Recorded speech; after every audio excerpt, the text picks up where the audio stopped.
어찌하여 형제의 눈 속에 있는 티는 보고 네 눈 속에 있는 들보는 깨닫지 못하느냐?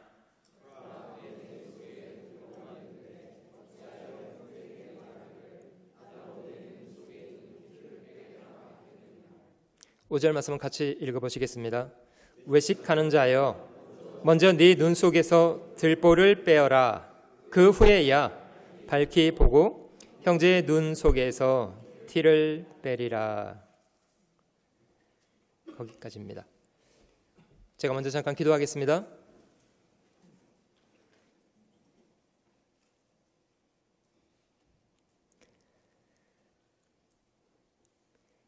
영원히 찬송과 경배를 받으시기 합당하신 귀하신 우리 주님, 죄로 인해 이뤄져 있었던 저희를 복음의 귀한 사랑 안에서 먼저 사랑해 주시고 아무런 자격도 소망도 없이 살아왔던 저희들을 주님이 자신의 피를 흘려주신 거룩한 희생 안에서 형벌받을 저희의 모든 죄악을 영원히 도말하여 주시고 저희의 모든 죄악을 용서하실 뿐 아니라 믿음 안에서 저희를 하나님의 자녀 삼아 주시고 참된 소망 가운데 천지를 창조하신 하나님을 아버지로 섬겨 살아가며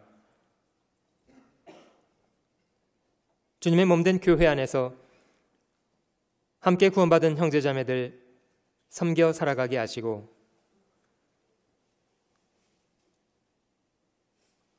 복음을 알지 못한 채로 이뤄져가는 많은 우리의 이웃들에게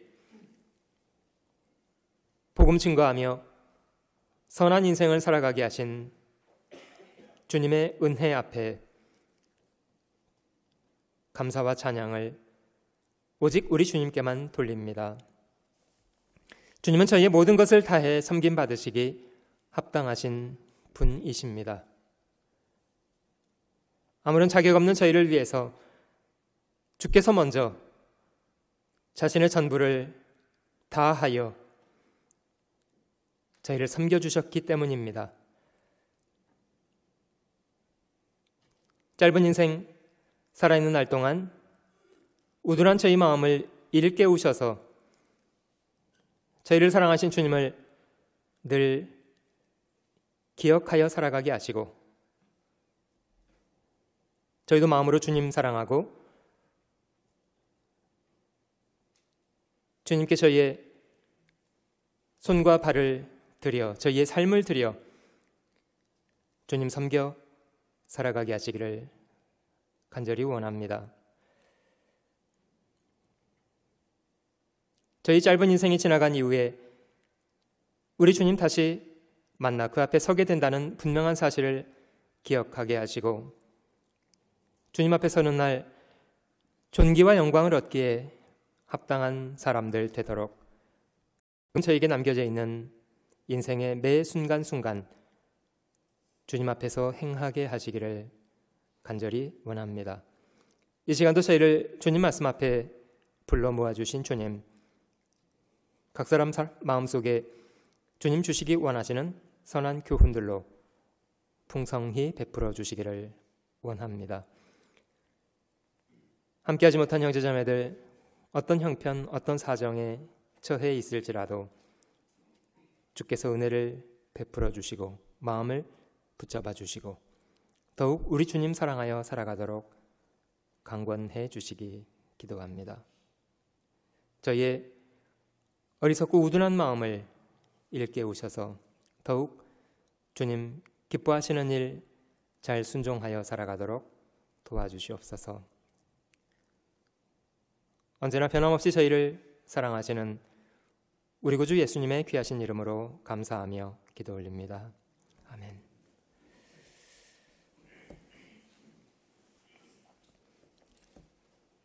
벌써 11월 달이 되었습니다. 한 해가 훌쩍 지나갔고요. 10달이라는 시간이 지나고 이제 저에게 2018년은 이제 2달 남짓 남겨놓고 있습니다. 그 더울 때는 한참 분주하게 지내다가도 이렇게 조금 날씨가 싸늘해지고 그 서늘해지면 저희 마음도 자신을 조금 더 돌아볼 수 있게 되는 것 같습니다. 산상수훈 마태복음 8장, 7장에 있는 이 말씀을 통해서 저희가 우선순위를 조금 돌아보려고 합니다. 여기 주님 말씀하신 중에 그 먼저라는 단어를 발견해 보시면 결론적으로 말씀하신 5절 말씀에는 외식하는 자여 먼저 네 눈 속에서 들보를 빼어라. 먼저 자신의 모순을 해결하는 것이 저희가 먼저 해야 될 그런 우선순위를 두고 해야 될 일들이라고 생각됩니다. 우리에게 주어진 시간이 결코 영원하지 않고요. 저희는 순간 지나가는 그런 인생을 살아가고 있습니다. 그 사람이 풍요하다고 생각하는 동안에는 가치를 잘 이해하지 못하고 그냥 낭비하는 수가 많이 있는 것 같아요. 그러다가 정작 자신에게 주어졌던 기회가 거두어지기 시작할 때 비로소 자신을 돌아보게 되기도 하고 그 가치의 소중함에 대해서 발견하게 되고 이제 그런 발견을 통해서 저희는 자신에게 주어진 기회를 더 이상 헛된 것에 탕진하려고 하지 않고 소중한 것에 구별해서 사용하고 싶어 하게 된다고 합니다. 지혜는 그런 것이라고 생각합니다. 자신에게 기회가 거두어지고 나서 그 기회에 대한 가치를 발견하는 사람은 뭐 발견을 하겠습니다만 어쩌겠습니까? 이미 지나가 버렸는데. 그 전에 어떤 엿장 할아버지 이야기 제가 기억이 나는데요. 엿을 팔아서 생활을 하셨습니다마는 나름 철학을 가지고 사셨고요. 그 자식을 다 엿 파는 걸로 대학 공부를 시켰던 그런 한 할아버지였습니다마는 이제 전국을 돌아다니면서 엿을 팔면서 사셨다고 합니다. 그분이 나이 거의 80 가까이 돼서 그런 말씀을 하신 게 기억이 나는데요. 인생을 다시 한번 살아볼 수 있다면, 인생을 다시 뒤바꿔서 살 수 있다면 그렇게 살지 말아야 되겠다는 생각이 드는데 그런 생각 100번, 1000번 하면 뭐합니까? 인생 다 지나가 버렸는데 이런 말씀을 남겨주셨더라고요. 제가 젊을 때 이제 그분의 말씀하시는 걸 들었습니다마는 큰 울림이 있었습니다. 인생 다 지나가고 나서 자신 인생의 가치를 발견한다면 감사한 일이긴 합니다마는 너무 늦은 거 아닙니까? 아직도 자신의 삶의 기회가 주어져 있는 동안 자신을 부지런히 돌아보고 가치를 발견하고 귀한 것에 들여 살아갈 수 있는 사람, 그런 사람이 정말 지혜롭다 이렇게 생각됩니다. 시편을 한번 찾아보시면요. 시편 39편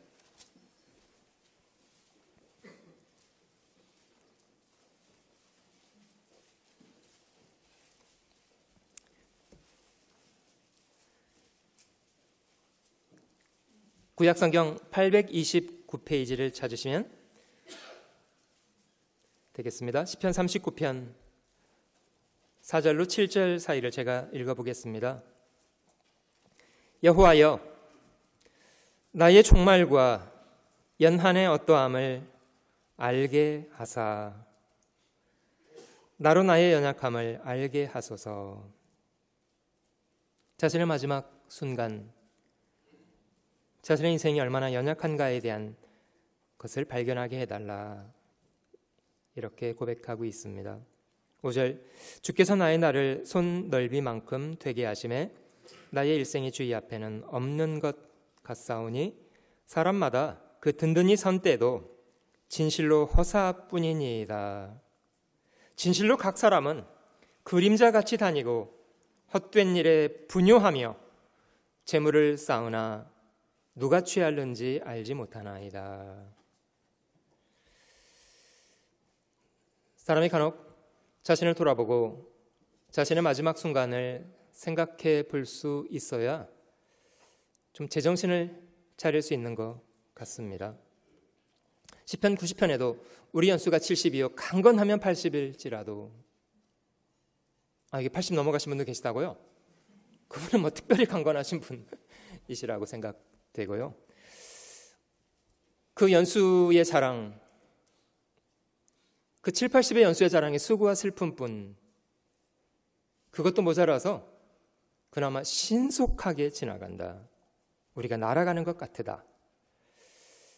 시편 90편 모세의 글입니다마는 이제 모세는 그 글 가운데 우리에게 우리날 계수함을 가르치사 지혜의 마음을 얻게 해 주세요. 그런 걸 돌아보는 것으로부터 저희는 마음의 눈을 열 수 있게 되고 참된 것을 배울 수 있게 된다고 생각됩니다. 여기도 그 다윗의 고백 가운데 4절에 여호와여 나의 종말과 연한의 어떠함을 알게 하사 나로 나의 연약함을 알게 하소서. 사람이 젊고 성공적인 그런 삶을 살고 있을 때는 자신의 삶에 취해서 정작 자신의 본질에 대해서는 생각을 잘 못하고 사는 것 같아요. 헛된 것에 취해서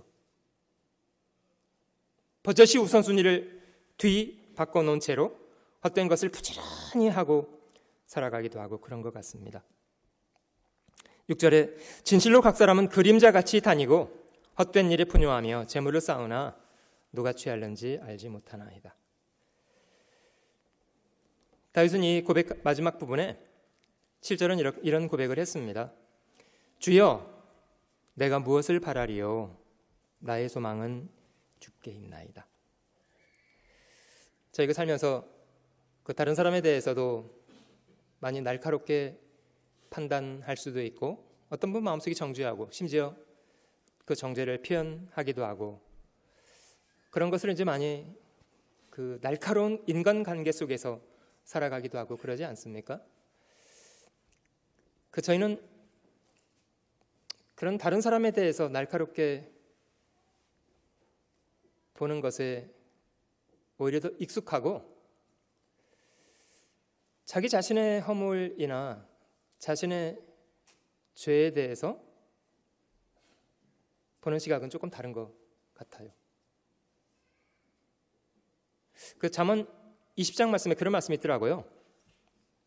사람의 물건을 보고 좋지 못하다 이렇게 하고 돌아가서는 또 집에 가서는 또 자랑한대요. 이 물건 정말 좋은 물건인데 싸게 샀다고.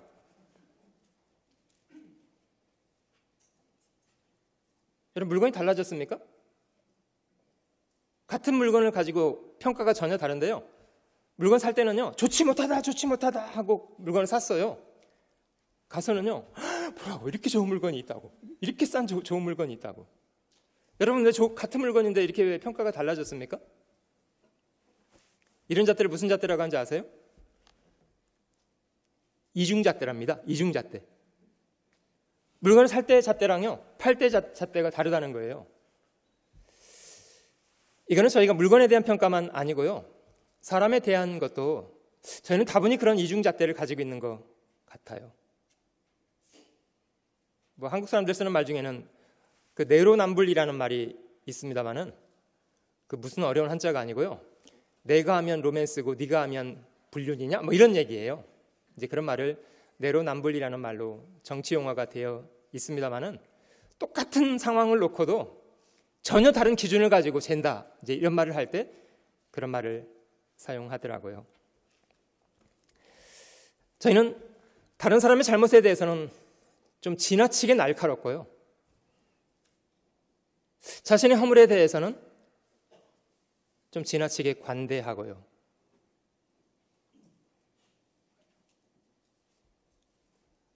이게 저희가 건강한 관계를 잃어버리게 되는 큰 이유라고 생각이 됩니다.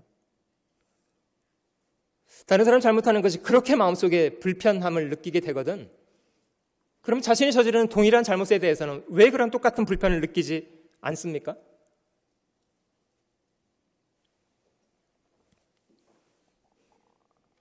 그게 인간이 가지고 있는 큰 모순이다.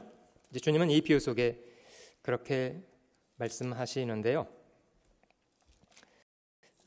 주님의 비유는 참 절묘하다는 생각을 했습니다. 마태복음 7장 한번 돌아가 보겠습니다. 여기 저에게 주어져 있는 그 명령 몇 가지를 저희가 좀 빼어내볼 필요가 있을 것 같은데요. 결론적으로 5절 말씀에는 이제 먼저 할 일, 네 눈 속에서 들보를 빼어라. 여기서 말하는 들보의 의미는 자신의 잘못, 자신의 모순, 자신의 허물, 이제 이런 걸 가리키는 말이라고 생각이 들고요. 먼저 할 일, 자신의 잘못을 고치는 것부터 하라는 것이 먼저 할 일이고, 하지 말 것, 7장 1절 같이 읽어보시게요. 비판을 받지 아니하려거든 비판하지 말라.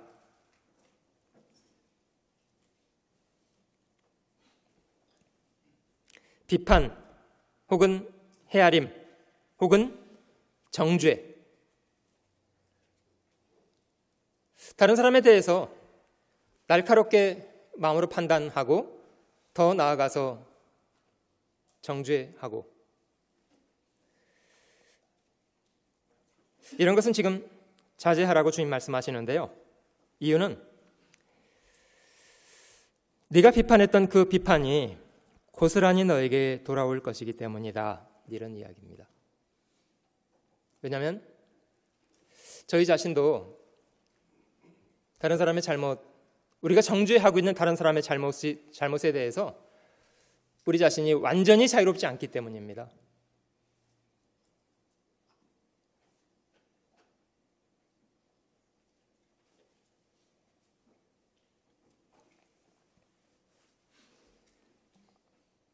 여러분, 운전할 때 어떤 사람 만나면 제일 노골적으로 표현해서요, 제일 꼴보기 싫습니까? 어떤 사람을 보면 운전할 때 제일 이렇게 감정적으로 이렇게 격한 상태가 됩니까? 네? 깜빡이도 안 넣고 확 들어올 때, 깜빡이도 안 넣고 내 앞을 확 들어올 때,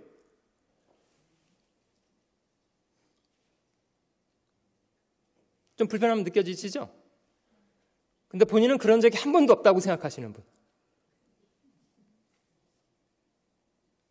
여기에 문제가 있습니다. 본인도 그렇게 하시거든요.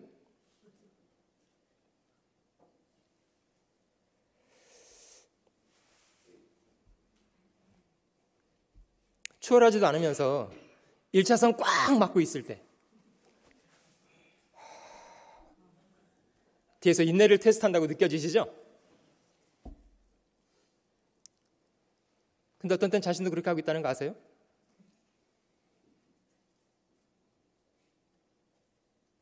왜 다른 사람이 잘못하는 것에 대해서는 그렇게 분노를 느끼는데 자신은 반드시 동일한 잘못을 하고 있을까요? 이게 참 아이러니라고 생각됩니다. 참 아이러니예요. 자기 모순이기도 하고요. 전도서 한번 찾아보시게요. 전도서에 한번 찾아보시면요,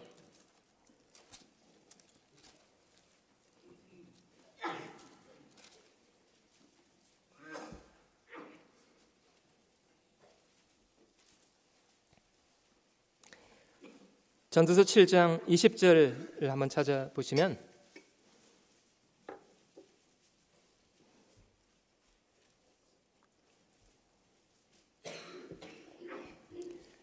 전도서 7장 20절, 선을 행하고 죄를 범치 아니하는 의인은 세상에 아주 없느니라.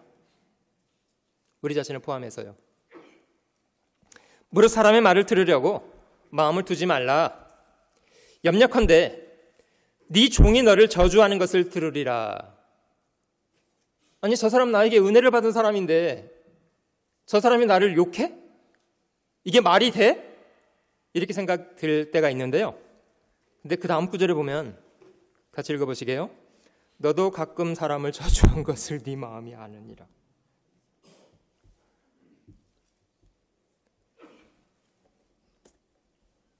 남 얘기하지 말라는 거예요.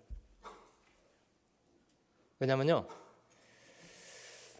저희도 그런 잘못을 동일하게 저지르고 있는 불완전한 사람이기 때문입니다. 다른 사람의 잘못에 너무 날카로운 사람은요, 그러면 그 동일한 정죄가 고스란히 돌아옵니다.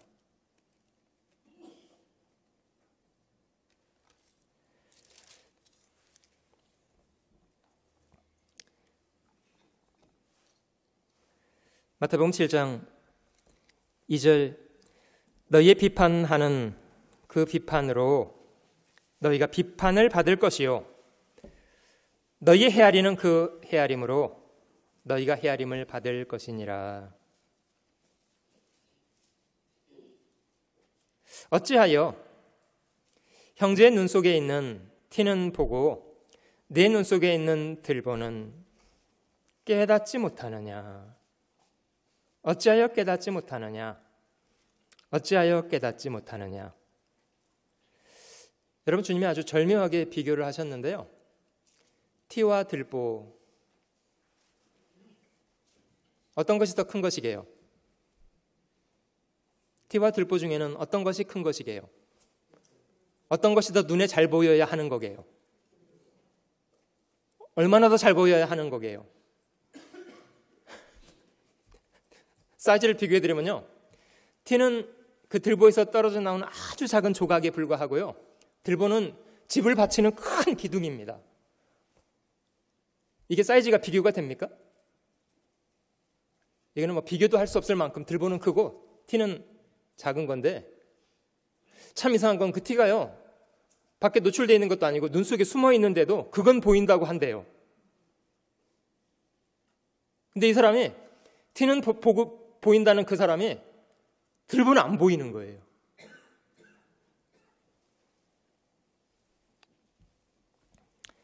어찌하여 깨닫지 못하느냐?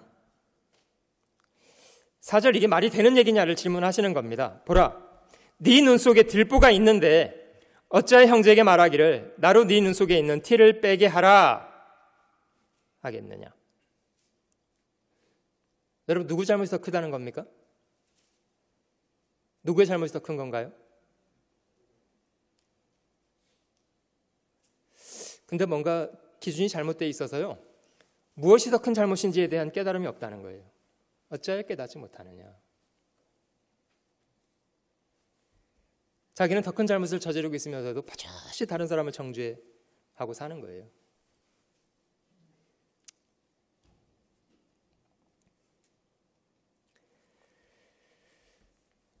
주님이 그런 사람에게 말씀하시기를 5절에 외식하는 자여, 먼저 네 눈 속에서 들보를 빼어라.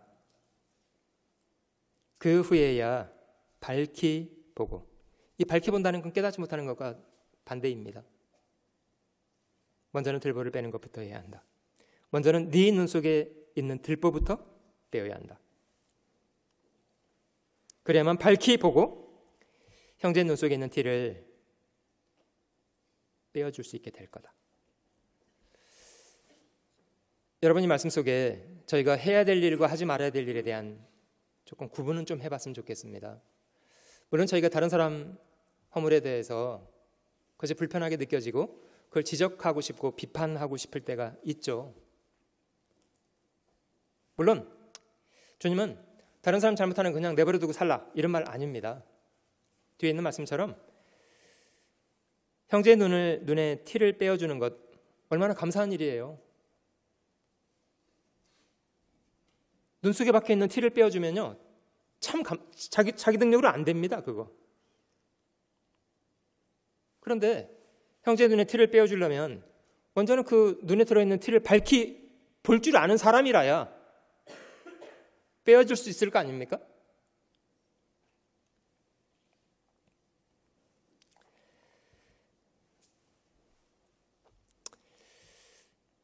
저희의 모순이라고 생각됩니다마는 실제로 많은 사람들이 자신을 돌아보는 것, 그것에 둔감하기 때문에요, 자신은 더한 잘못을 저지르고 있는 것에 대해서는 좀 무감하고 다른 사람의 작은 잘못에 대해서는 지나치게 날카롭고 비판적이고 그런 태도로 인해서 그 건강한 인간관계가 상당히 무너지게 되고요. 들보가에 박혀 있는 사람이 네 눈에 티를 빼게 하라고 하면 어떻게 해야 됩니까? 자기는 더 심한 잘못을 가지고 있는 사람이 다른 사람을 정죄 하겠다면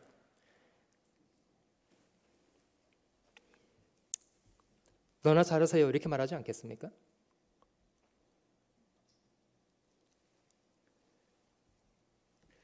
무능한 꾸지람. 왜냐하면 먼저 해야 될 것을 하지 않았기 때문입니다.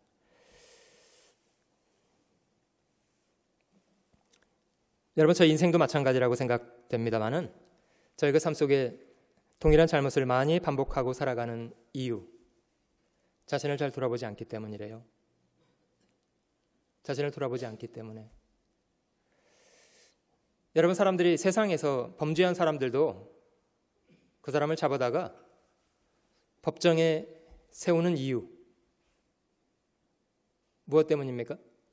재판하기 위해서요? 물론 그렇습니다만은 범죄한 사람을 재판에 법정 앞에 세우는 이유는요, 가장 중요한 것은 돌아보게 하기 위해서입니다.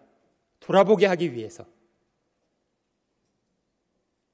자신이 무엇을 잘못했는지, 자신의 잘못으로 인해서 어떤 고통들이 끼쳐졌는지를 두루두루 돌아보게 해서 죄를 발견하게 하기 위한.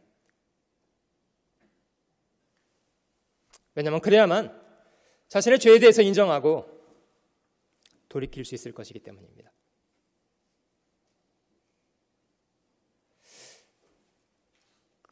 그 부모로서 큰아이를 키울 때 경험했던 내용인데요. 그 낮 시간에, 이런 얘기 자꾸 하면 저 자기 별로 안 좋아하던데, 낮 시간에 저랑 제 아내가 출근을 해서 일을 하고 할아버지 할머니가 아이를 돌보아주고 계셨습니다. 근데 그래서 그런지 애가 버릇이 엄청 없더라고요. 자기는 갑이고 할아버지는 을이 돼가지고 엄청 할아버지를 부리더라고요. 심지어 어느 날은 퇴근하고 돌아왔더니 할아버지를 엎드리게 하고 자기가 말을 타고 있더라고요. 제가 좀 지나치다 몇 번 경고했는데요. 퇴근하고 딱 들어오는 순간에 이제 현장에서 잡혔습니다. 저한테. 너 일로 와. 몇 차례 경고를 했는데 경고한 것이 시행되지 않았기 때문에 제가 현장에서 딱 잡아서 방으로 데리고 들어가서 잘못한 것에 대해서 조목조목 이제 이야기하기 시작했어요. 아빠가 몇 번 얘기했냐? 혼나야 되겠냐? 제가 이제 조목조목 되들었더니 야, 이거 처음에는요, 자기를 꾸짖는 것에 대한 상황을 못 받아들여서 막 구토를 하더라고요. 얘가 자기가 꾸지람 받는 상황을 너무 억울하게 생각했는지 막 구토를 하더라고요. 저도 깜짝 놀랐죠. 그래서 구토한 걸 이제 다시 딱 치워서 맞아야 되겠지? 그리고서 이제 혼이 났는데요. 제가 아이한테 물어봤죠. 아빠가 몇 번 이야기했지? 그렇게 하지 말아야 되겠지? 얼마나 잘못한 거지? 맞아야 되겠어, 안 맞아야 되겠어? 이렇게 이제 강요가 되니까 좀 이게 맞을 상황이 됐구나, 이제 이런 생각을 조금 하긴 한 것 같아요. 몇 대 맞아야 되겠어? 그때 아이가 그러더라고요. 그래서 제가 그게 한 대 맞을 일이야? 그러니까 이거 다시 계산을 하는 것 같아요. 이거 한 대 맞을 일보다 더 심각한 일이야 저지른 모양이다. 그래서 고치더라고요. 그게 5대 맞을 일이야!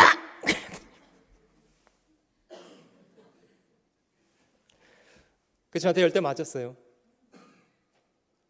근데 제가 왜 그런 과정을 밟아갔냐면요, 자신을 잘못한 것에 대한 걸 돌아보도록 하기 위해서요.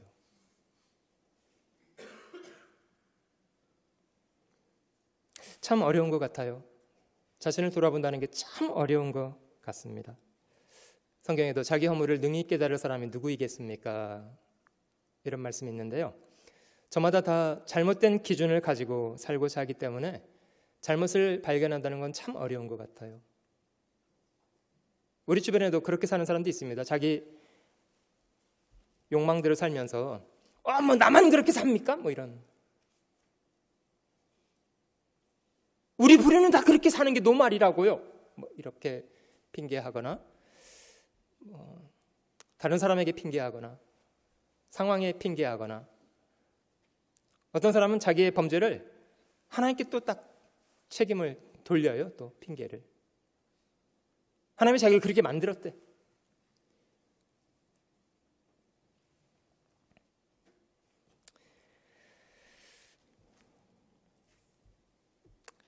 아담이 범죄한 이후에 그렇게 하나님께 답변했던 거 기억할 수 있습니다만은 하나님이 주셔서 함께 하신 여자 그가 그 실과를 내게 주므로 내가 먹었나이다.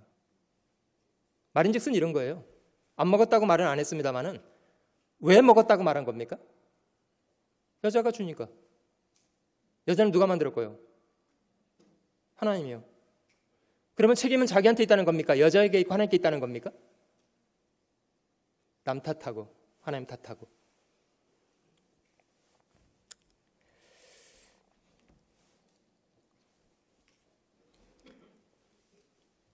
강요된 반성.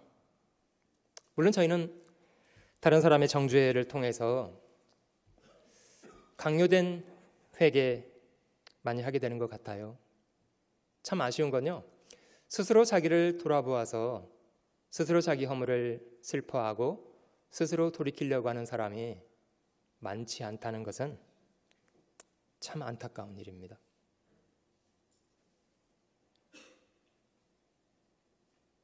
강요된 회개가 아니고요, 자발적인,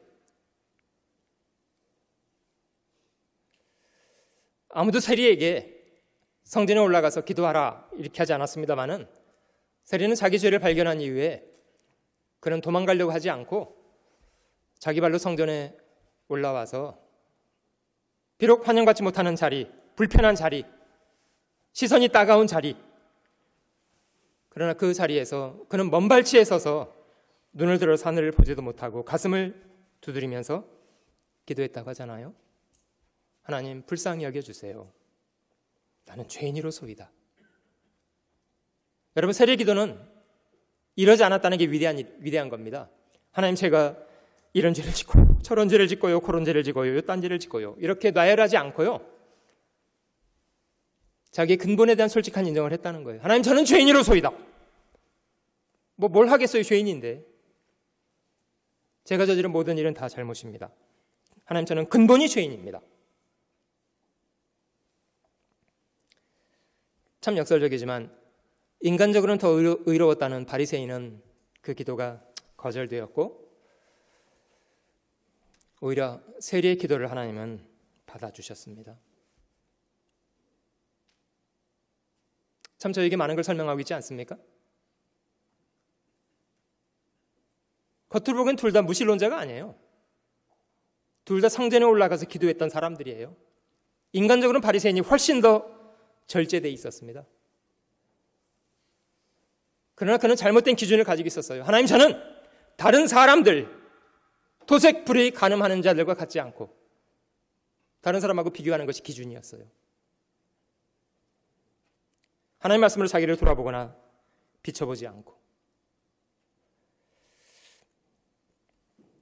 여러분, 제가 4가지 경우를 좀 말씀드려 볼 텐데요, 가장 좋지 않은 경우가 어떤 경우인지를 좀 살펴보시면 좋겠습니다. 첫 번째, 잘못은 저지르는데요, 그게 잘못인지도 모르고 있는 사람. 그러니까 부끄러워하지도 않아요. 잘못은 저질렀는데도 뭐가 잘못됐냐는 듯이 부끄러워하지도 않는. 별로 좋지 않죠? 자, 두 번째, 그래서 그게 잘못이라고 꾸지람을 해줬거든요. 그건 잘못된 거야. 그랬더니 막 대드는 거예요. 그것도 못하게 하면 어떡합니까? 뭐 이러면서 잘못한 걸 꾸지람했더니 꾸지람하는 걸 싫다고 또 대들어요. 여러분, 첫 번째와 두 번째 사이는 어떤 게 더 조금 더 안 좋습니까? 벌써 첫 번째를 잊어먹으셨다고요? 첫 번째는 잘못을 저지르는데도 잘못인지를 모르고 있는 사람. 아마 기준이 잘못되어 있어서 그렇겠죠. 그걸 잘못이라고 생각을 전혀 안 하고 있는 거예요. 두 번째, 잘못이라고 꾸지람을 하는 걸 듣기 싫어하는.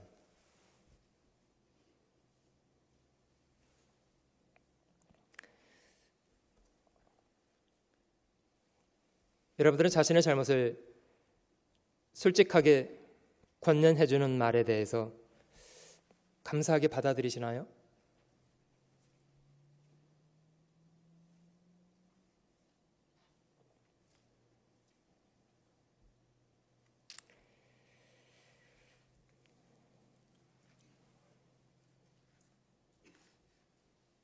어떤 사람은 노골적으로 안 받아들이고요. 어떤 사람은 겉으로는 네, 잘못했네요. 뒤로 돌아가서는 그렇게 말한 지는 얼마나 잘해서?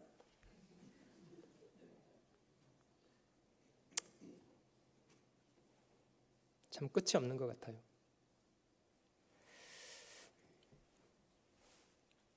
자, 두 번째와 세 번째를 또 비교해 드릴게요. 두 번째까지는 기억이 되십니까? 꾸지람하는 거 듣고 싶어 하지 않고. 자, 세 번째, 잘못이라는 건 알게 됐어요. 그런데 고치진 않아. 잘못이라는 것까지는 알았는데 고치고 싶진 않아요. 잘못이라는 걸 알면서 계속 잘못해요. 두 번째와 세 번째 중에 어느 것이 조금 더 안 좋습니까? 네, 세 번째가 조금 더 안 좋죠? 네. 잘못인 줄 알면서도 고집을 부리는 고의적인 범죄. 근데 그 세 가지보다 더 안 좋은 걸 제가 네 번째로 말씀드려 볼게요. 자기는 더한 잘못을 저지르면서도 자기보다 덜한 사람을 정죄하고 있는 사람. 그게 제일 좋지 않습니다. 지금 주님 말씀하신 이 말씀 속에 자기 눈에 들보가 들어있는 사람인데도 그거에 대해서는 무감각하고 다른 사람에게 티를 빼겠다고 지금 정죄하고 있는, 제일 좋지 않습니다. 근데 참 어이없는 건요, 많은 사람들이 그런 상태에 그냥 살아요. 자신의 잘못을 고치는 것은 별로 생각 없는데 다른 사람에겐 굉장히 날카로워요.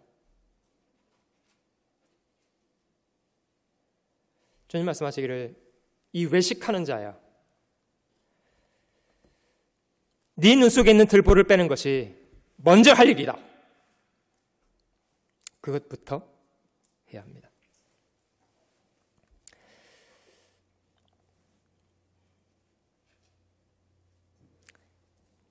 자신의 잘못을 부지런히 돌아보고 발견하고 돌이키는 것부터, 그것이 저희가 중요하게 해야 될 일이라고 생각됩니다.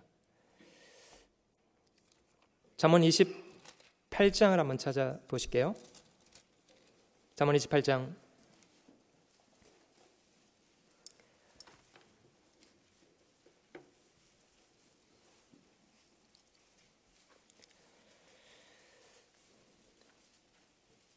13절과 14절,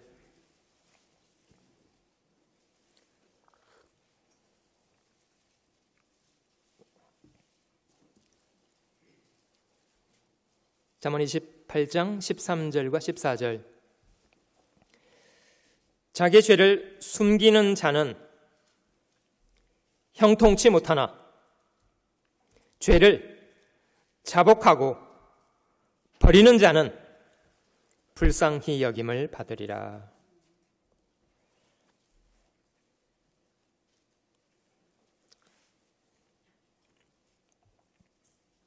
실제로 바리새인과 세리의 기도가 그걸 저희에게 잘 보여주고 있습니다. 죄를 자복하고 버리는 사람, 하나님 불쌍히 여기옵소서, 나는 죄인이로소이다. 하나님은 그런 세리를 의롭다고 칭해 주었습니다. 14절, 항상 경외하는 자는 복되거니와 마음을 강팍하게 하는 자는 재앙에 빠지리라. 부지런히 자신을 돌아보고 죄로부터 자신을 부지런히 돌이키는 사람, 하나님이 그런 사람에게는 은혜를 꾸준히 베푸십니다. 그런데 자신의 잘못한 것을 깨달아도 마음을 강팍하게 하고 돌이키지 않는 사람, 징계를 받아도 쉽게 고치려고 하지 않는 사람,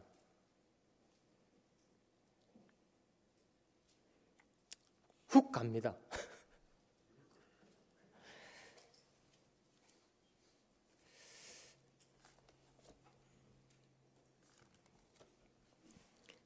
저희 자신을 돌아보는 것부터 시작해야 합니다. 참된 변화는 거기서 시작되는 거라고 생각이 들어요. 일단 다른 사람의 잘못에 대해서는요, 그게 저희의 능력으로 어찌할 수 있는 것이 아니기 때문에요, 하나님께 기도하고 좀 내버려둬요. 하나님께서 일하시도록. 그런데 자기 잘못은요, 적어도 자기가 어찌할 수 있는 부분이에요. 그걸 발견하고 돌이키는 것이 자기가 할 수 있는 부분이기 때문에 주님은 그것부터 하라고 말씀하시는 거예요. 그것부터. 신명기 5장을 한번 찾아보실게요. 구약성경 신명기 5장을 찾아보시면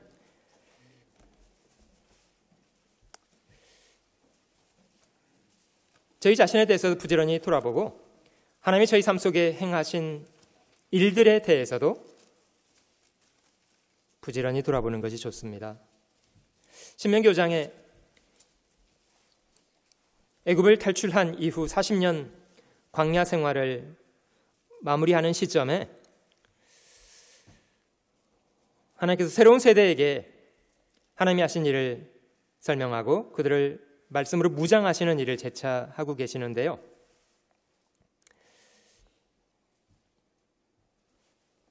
신명기 5장 10계명을 다시 설명하는 중에 안식일에 대한 계명을 설명하신 부분을 좀 살펴보겠습니다.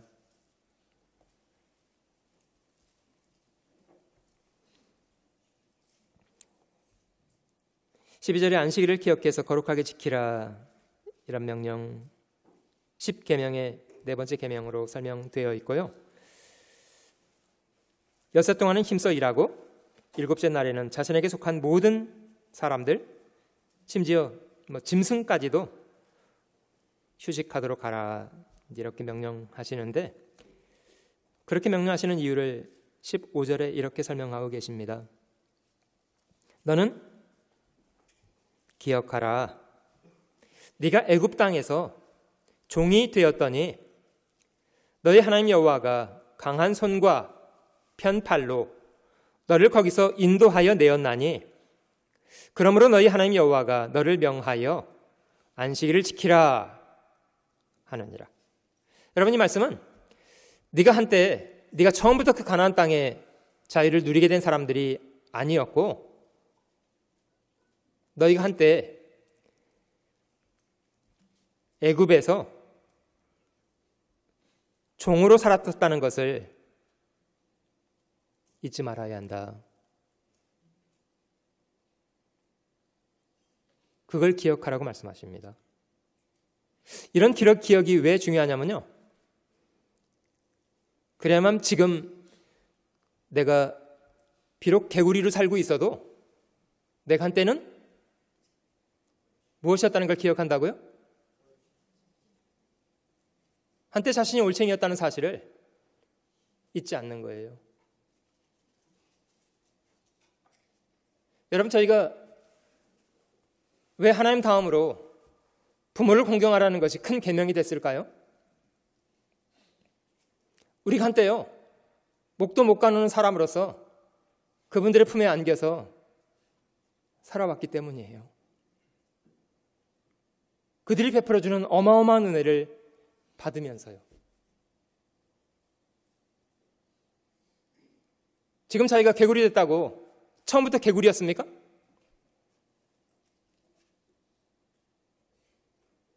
아니었다니까요.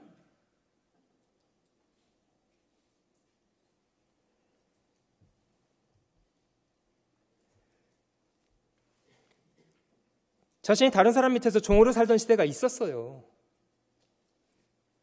하나님이 그런 사람을 끄집어내다가 자유의 땅을 누리고 살게 해 주었더니 언제 그랬냐는 듯이 그 은혜를 잊어먹고 산다. 여러분, 그래서 사람이 약하게 사는 거 아니에요? 그 은혜를 잊어먹고 있기 때문에.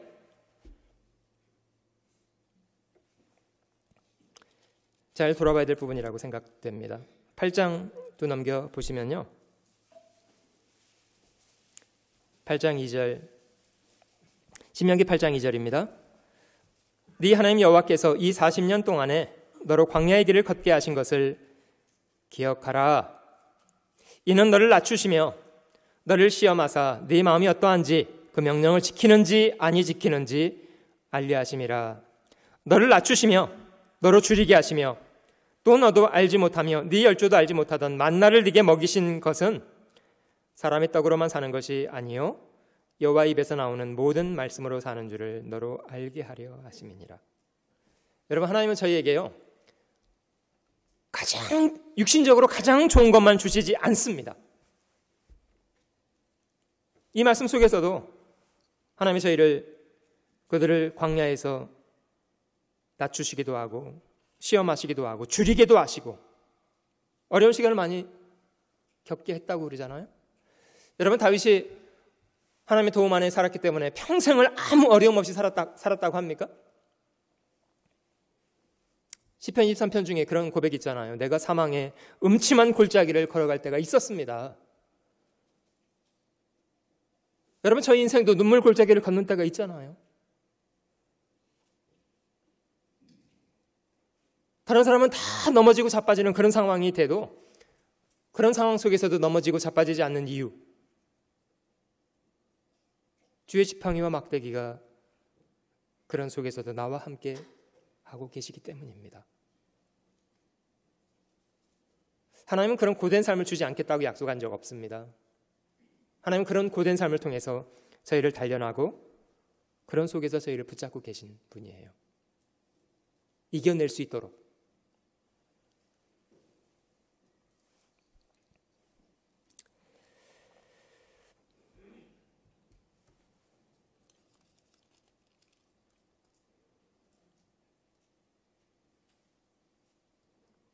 하나님이 저희 삶을 통해서 어떤 일을 행하셨는지 그것도 저희가 잘 돌아볼 부분이라고 생각합니다.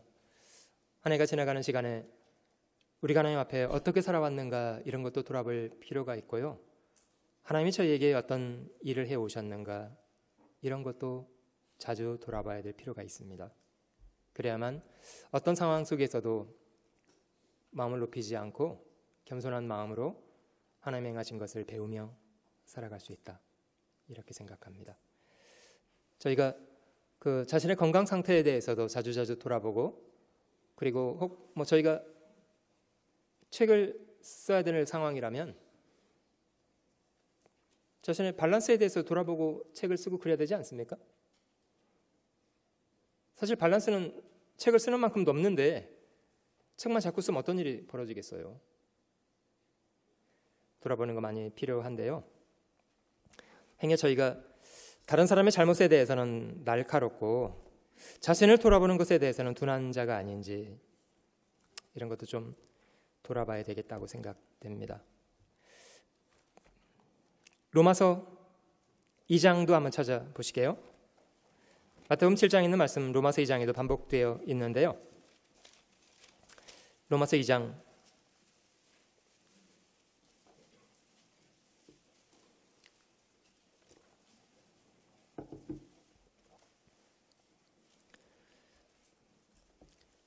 2장 1절 말씀부터 제가 읽어보겠습니다. 그러므로 남을 판단하는 사람아, 물론 누구든지 네가 핑계치 못할 것은 남을 판단하는 것으로 네가 너를 정죄함이니 판단하는 네가 같은 일을 행함이니라.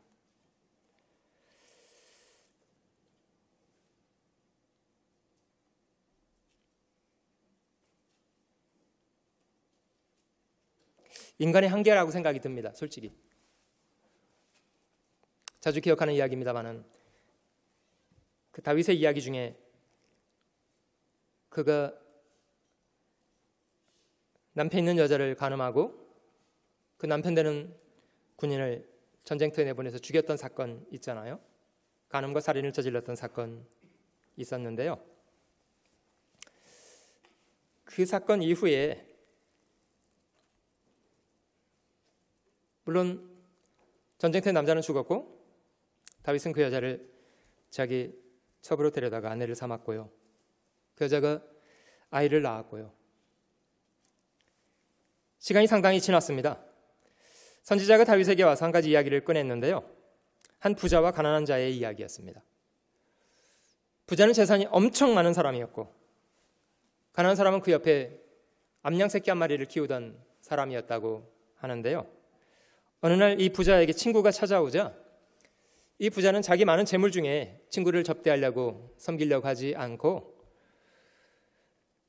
그 가난한 사람의 암양 새끼 한 마리를 탐내더랍니다. 그래서 그걸 강압적으로 빼들어다가 그걸 잡아서 친구를 대접했다. 다윗이 그런 이야기를 듣게 됐습니다.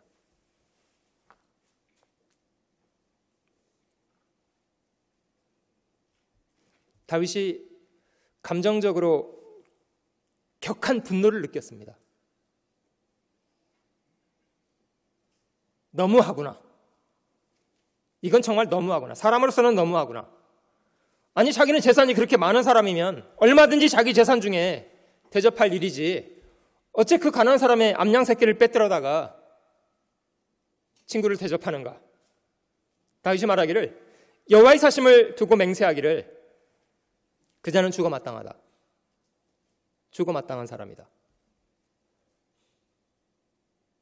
그자는 응당 죽이고 그 가난한 자에게 빼앗았던 암양 새끼는 5배나 갚아줘야 되리라.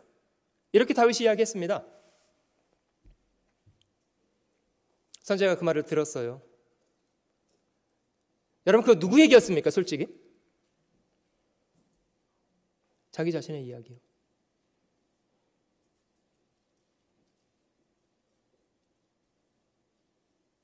고스란히 돌아봤습니다.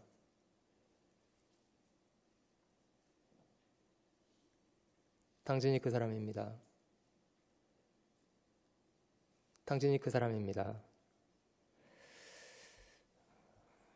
하나님께서 거름덤에 있던 당신을 들여다가 이스라엘의 왕을 세우시고 사울 왕의 모든 것을 다 당신에게 끼쳐주고 그 풍요를 당신에게 은혜로 끼쳐주셨는데 설령 그것이 부족했으면 하나님께서 청하면 이것저것을 더 주지 않았겠습니까?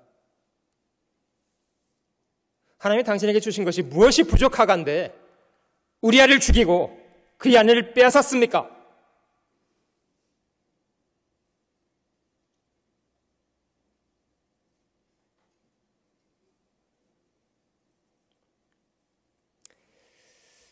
여러분 그 이야기는 다윗의 이야기로 끝나지 않고요. 자칫 잘못하면 우리 자신의 이야기가 될 수 있습니다.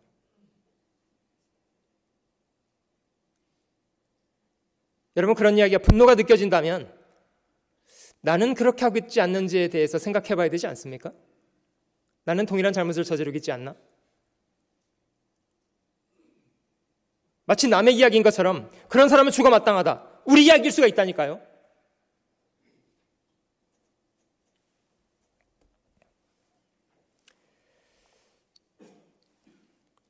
여러분 다른 사람을 판단하고 정죄하는 일이 우리가 기대하는 것처럼 그 사람이 자신의 허물을 발견하고 돌이키도록 만든다면 100번 그렇게 하는 게 좋겠죠.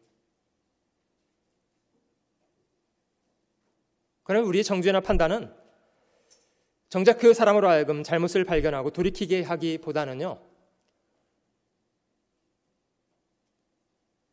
건강한 관계만 망가뜨려 놓고 저희가 전도하는 것에 무능한 결과를 초래합니다. 여러분 주님이 저희를 변화시킬 때 우리 잘못하는 걸 날카롭게 지적하셨기 때문에 저희가 변화됐습니까?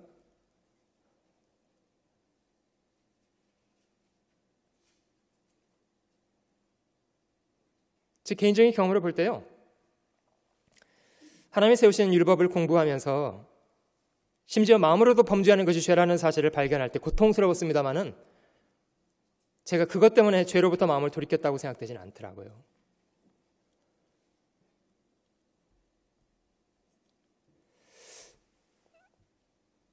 사실 복음은요, 아무런 이유 없이 주님이 대신 우리 죄를 지시고 죄값을 치르기 위해서 그가 채찍을 맞고 피를 쏟아 그냥 죽어주신 거예요.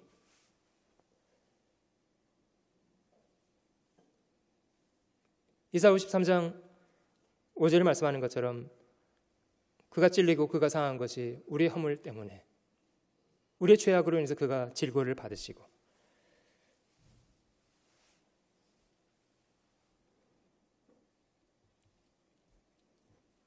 그 죄 없으신 고귀한 분이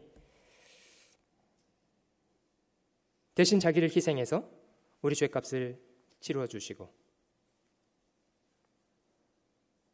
우리에게 새로운 삶의 기회를 부여해 주시고,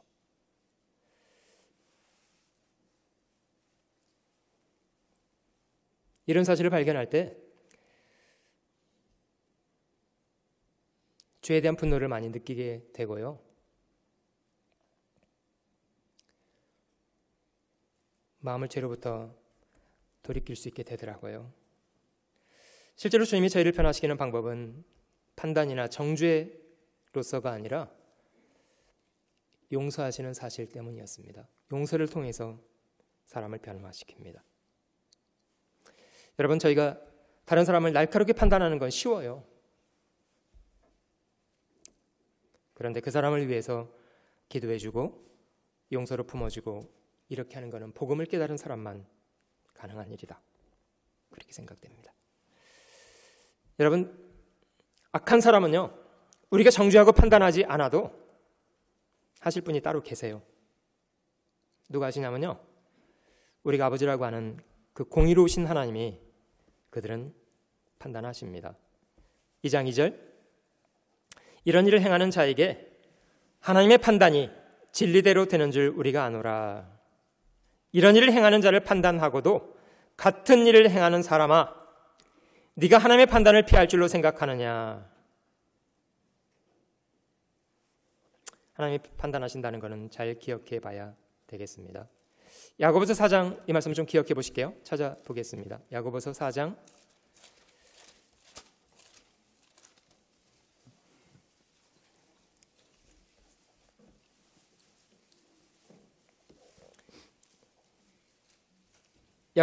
11절 11절과 12절입니다. 형제들아, 피차에 비방하지 말라. 형제를 비방하는 자나 형제를 판단하는 자는 곧 율법을 비방하고 율법을 판단하는 것이라. 네가 만일 율법을 판단하면 율법의 준행자가 아니요 재판자로다. 여러분, 저희는 하나님 앞에 서서 심판을 받을 사람들인데요, 하나님의 법을 가지고 이 법이 잘 됐니 잘못됐니 이런 논단을 저희가 한다면요, 자기를 심판받을 사람이라고 생각하고 있는 겁니까? 자기가 하나님보다 위에 있다고 생각을 하는 겁니까?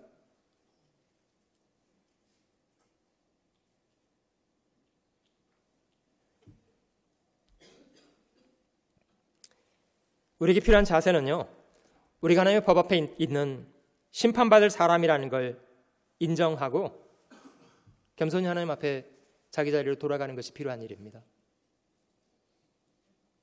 다른 사람을 정죄하는 거나 비판하는 것은 우리에게 부여된 일이 아닙니다.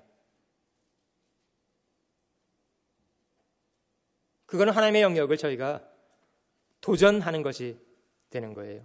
12절, 입법자와 재판자는 오직 하나이시니 능히 구원하시기도 하시며 멸하기도 하시느니라. 너는 누구 관대 이웃을 판단하느냐. 혹 하나님 말씀에 그릇된 형제자매들, 벗어나 있는 그런 사람들, 잘못하는 것을 보게 되걸랑 모른 채 하라, 그런 의미라기보다는요, 이런 태도는 잘 배워야 되겠다고 생각됩니다. 갈라디아서 6장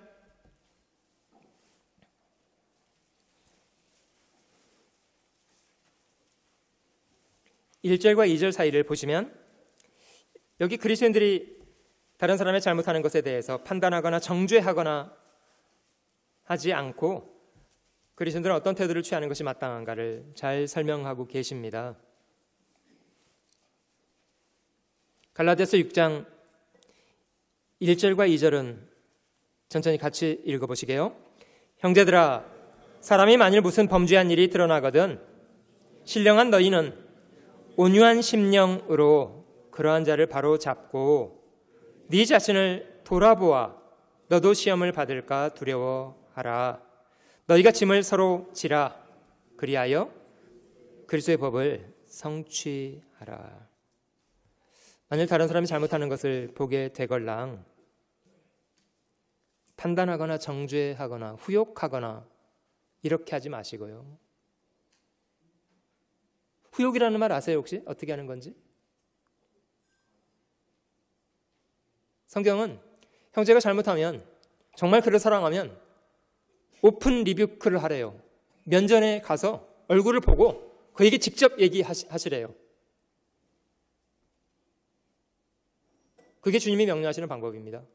근데 저희는 어떤 실수를 저지르냐면요, 그 사람하고 말하고 싶지 않으니까 뒤로 돌아가요. 그 다른 사람을 만납니다. 자기하고 말이 잘 맞는 사람. 그게 뭐라고 하냐면요, 그 인간 왜 그래? 이렇게 뒷담화를 시작합니다. 그런데 이쪽 분이 그게 불편하면 직접 가서 이야기하지라고 말하지 않고요, 그랬대? 자, 그 이야기가요 또 B에게 전달됩니다. 그 사람이 그랬단다. 너만 알고 있어라. 그랬대? 이게 이제 몇 차례 건너가잖아요. 그러면 이야기는 똑같은 이야기가 전달되게 다른 이야기로 전달되게 해요. 다른 이야기가 됩니다. 그리고 가장 좋지 않게요, 그 변질이 거듭된 이야기가 결국 본인의 귀에도 딱 들어갑니다. 그래서 이것들이 그렇게 되는 거예요. 자기가 판단받은 걸 알게 되니까.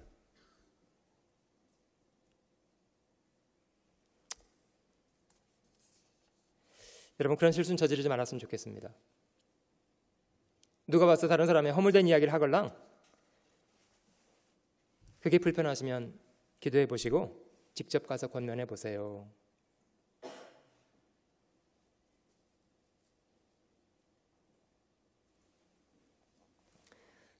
우리가 흔히 하는 후욕이나 판단은 저희가 기대하는 그런 결과를 못 만들어냅니다.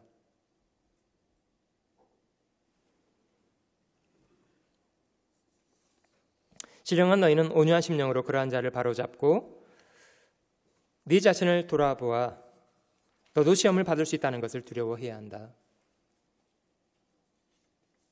다른 형제나 자매가 잘못한 것이 나도 동일하게 저지를 수 있는 잘못이라는 것은 기억해야 합니다. 너희가 짐을 서로 지라. 그 부족한 것에 대해서요 도와주려고 생각하면 좋을 것 같아요. 기도해주고.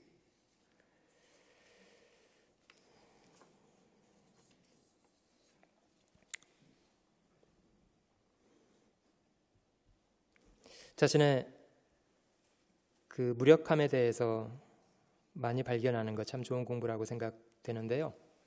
자신의 언약, 자신의 사악함, 저희가 그런 것을 발견하게 될수록 저희 마음이 나의 소망이 오직 주님께 있습니다. 전적으로 주님께 기대어 살아가는 그런 믿음을 배울 수 있다고 생각합니다. 그 자칫 저희가 믿음으로 산다는 걸 생각할 때 나는 그때 구원받았다. 물론 태어나서 지금 저희가 살아있는 건 사실입니다만은 태어나는 것 중요할 뿐만 아니라요, 매 순간 건강하게 성장하고 건강하게 지금 살아가는 것이 중요합니다.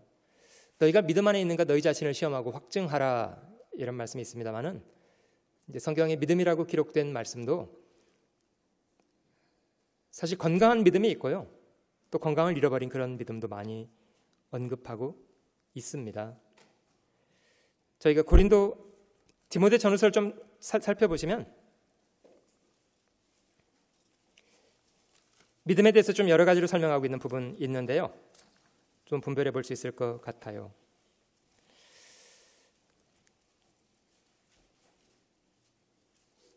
디모데전서 1장 한번 찾아보시면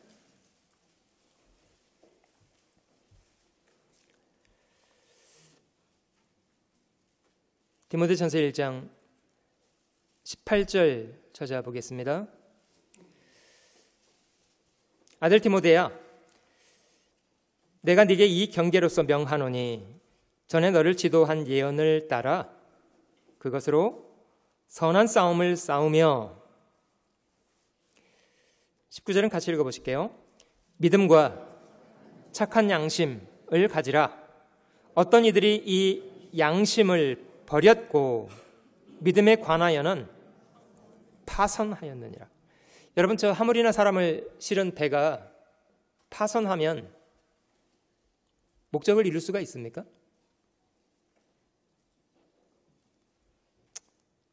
믿음에 관해서는 파선했다. 이유, 양심을 버렸기 때문에요.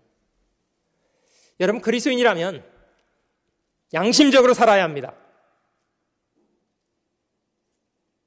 살짝 속이고 죄 짓고 그걸 당연시하고 그렇게 하지 말아야 합니다.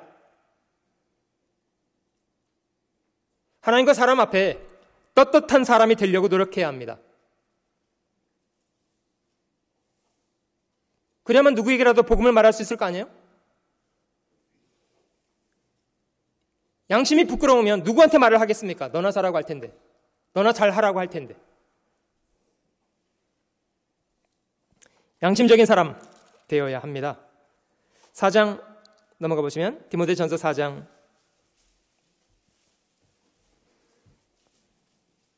1절. 그러나 성령이 밝히 말씀하시기를 후일에 어떤 사람들이 믿음에서 떠나, 바른 믿음에서 떠날 수 있다 경고하고 있는 거잖아요. 믿음에서 떠나 미혹해하는 영과 귀신의 가르침을 쫓으리라. 이 잘못된 가르침을 쫓아가는 사람들이 있다. 결과적으로 믿음에서부터 떠나가게 된다. 그 내용이 2절에 설명하기를 자기 양심이 화인 맞아서 외식함으로 거짓말하는 자들이라.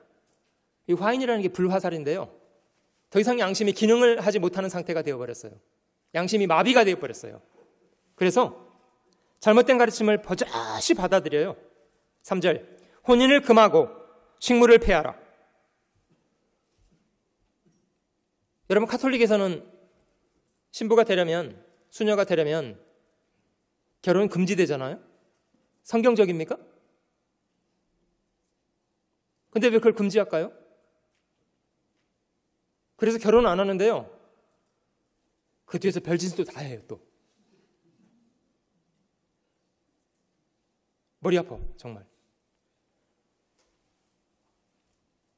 혼인은 금하고 식물을 폐하고 이건 먹으라 먹지 말라 이걸 엄청나게 정하고.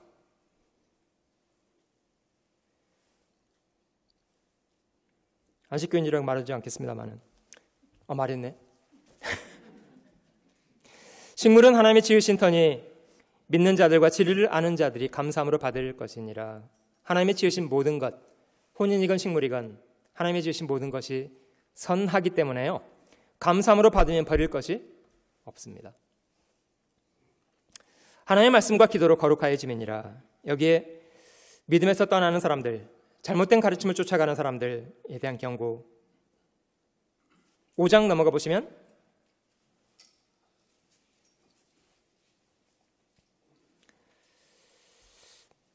(5장 8절) 말씀에 보시면요,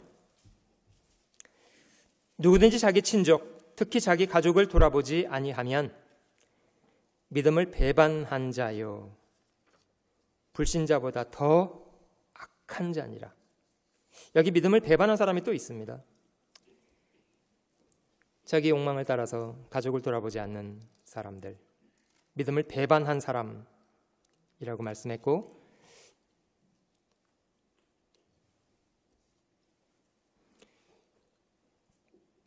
디모데전서 6장 10절도 넘어가 보시면요, 여기도 이제 믿음에서 떠난 사람들을 또 한 사람 이야기했는데요, 이런 사람이 믿음을 떠나게 된다고 합니다. 9절에 부활이 하는 자들은 시험과 올무와 여러 가지 어리석고 해로운 정욕에 떨어지나니 곧 사람으로 침륜과 멸망에 빠지게 하는 것이라.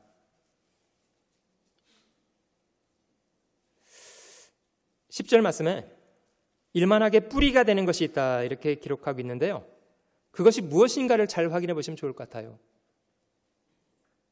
돈입니까? 돈을 사랑하는 사람의 잘못된 마음입니까? 돈이 일만하게 뿌립니까? 아니요, 돈 자체가 아니고요.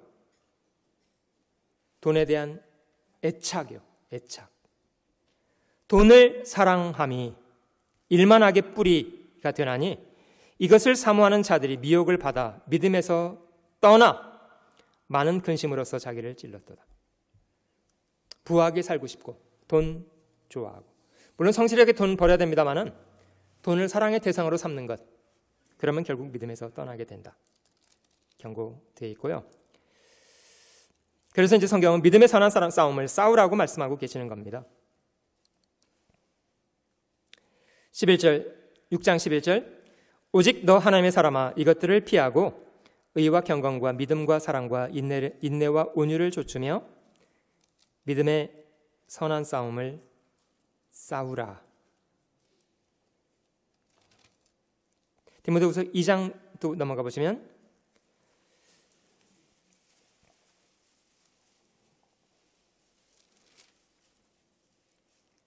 (2장 18절) 말씀에는 무너진 믿음에 대한 언급도 있습니다.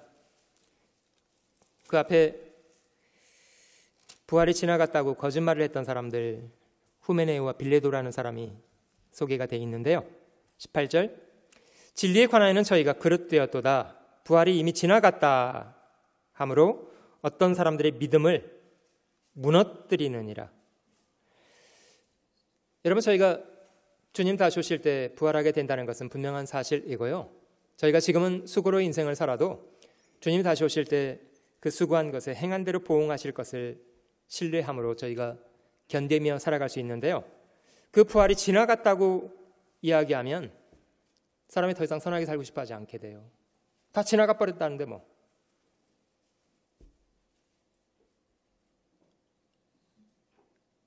속지 말라. 악한 통문은 행실을 더럽히나니. 부활이 지나갔다고 이야기하면요, 그럼 그때부터는 마음대로 사는 거예요. 두려워하지 않고. 3장 넘어가 볼게요. 여기 또 다른 사람,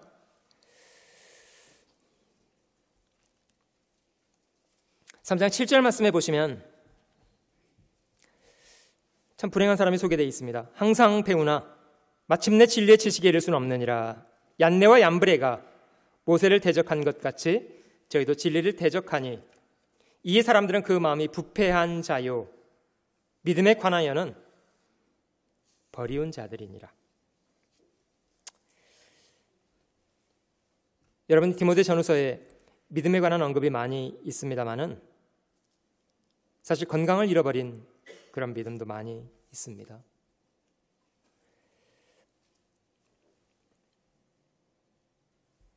여러분, 건강이라는 것이 늘 현재 건강해야 의미가 있는 것처럼요, 신앙이라는 것도 그렇습니다. 내가 한때는 이런 직분을 갖고 있었던 사람이다, 내가 한때는 이렇게 열심히 했던 사람이다, 의미 없습니다.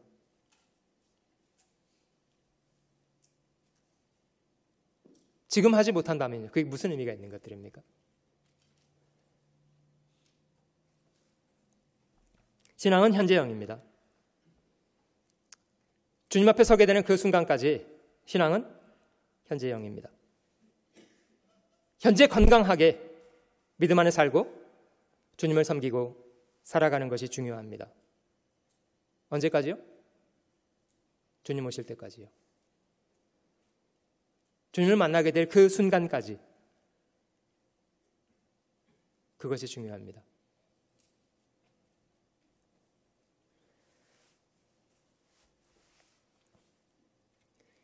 여러분, 제가 한때 한국의 천하장사였던 이만기 같은 분과 제가 씨름을 한다면 여러분들 같으면 누구한테 돈을 거시겠습니까? 이만기 씨와 제가 씨름을 한다. 이만기 씨 유명한 사람이죠? 저에게 거시겠다.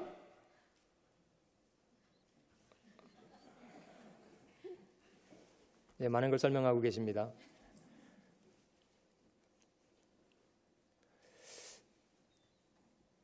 여러분, 근데 이만기 씨와 제가 씨름을 하는 건 맞는데요. 이런 조건이 걸려있다고 해볼게요.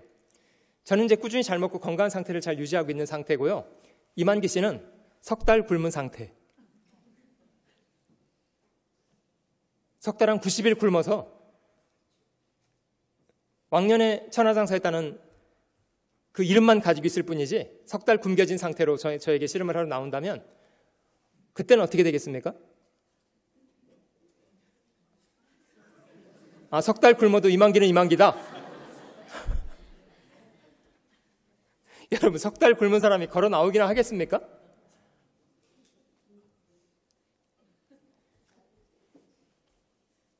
나도 왕년에 신앙생활 잘했던 사람이다.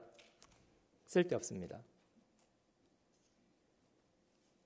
지금 건강하게 하고 계신가요? 지금 건강하게 주님을 섬기고 살고 계신가요?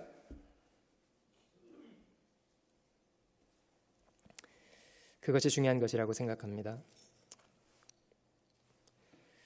두루두루 형제자매들 비판하는 태도보다는 갈라디아서 말씀하신 것처럼 그런 연약한 부분이 있으면 기도로 바로 잡아주고 행여 나는 동일한 잘못을 저지르지 않을까 그걸 조심하고요. 그가 담당하지 못하는 부분이 있다면 기꺼이 짐을 대신 져주려고 하고 이런 자세가 아름답지 않습니까? 주님이 저에게 죄를 정죄하신 것만 아니고요.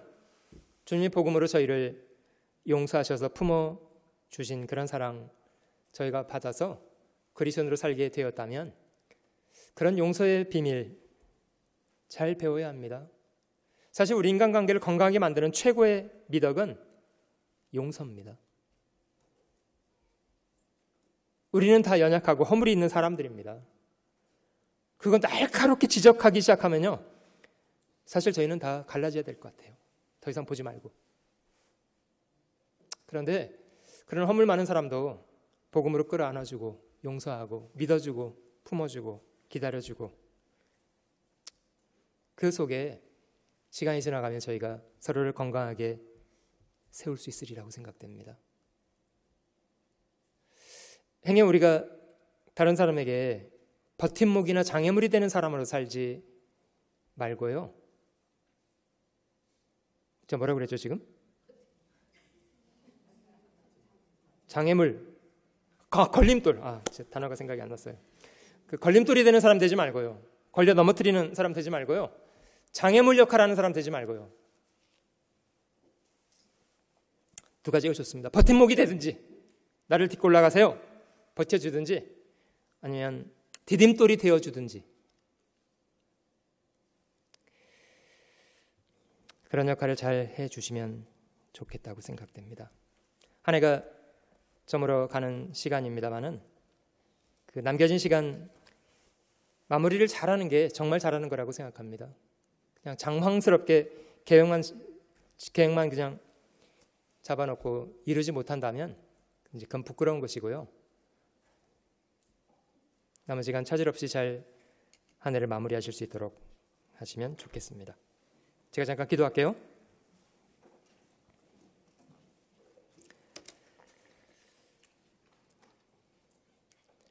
귀하신 우리 주님,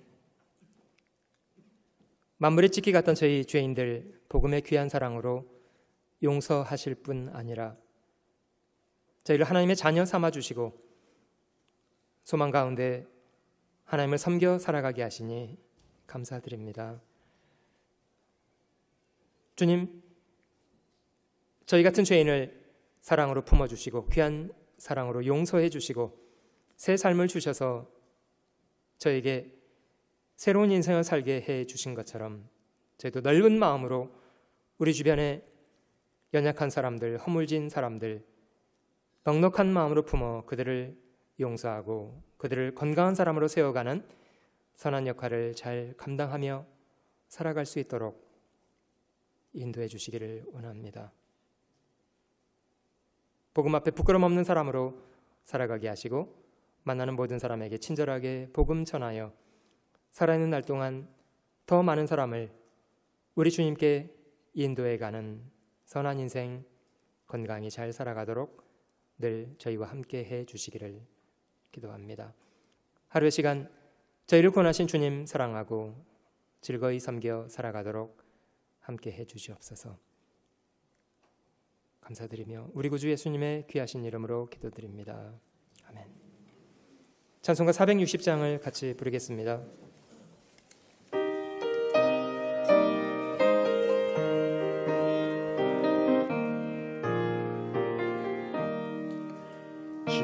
지금까지 지내온 것 주의 크신 은혜라.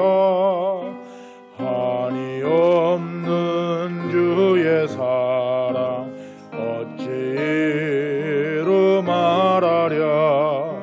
자나깨나 주의 손이 항상 살펴주시고